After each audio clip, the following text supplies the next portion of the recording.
Cúin sé gait síd ar cheannaí tá san náid. Níl an dar ó am.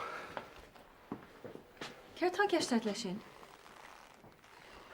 In NMJ, haig. Céir tá dintead. The result of the survey is first number 9, second number 2, and third number 5. Number 3 was 4th, number 10 was 5th. James Bond Ross na Roon, huh? Right. Number 3 was Come Dinesh. number 10 was 5th.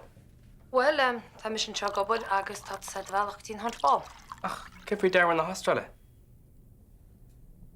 Okay, I should think I'm there. Distances for the third race, a half a length, 2 lengths, and next Blian no 100 Darwin.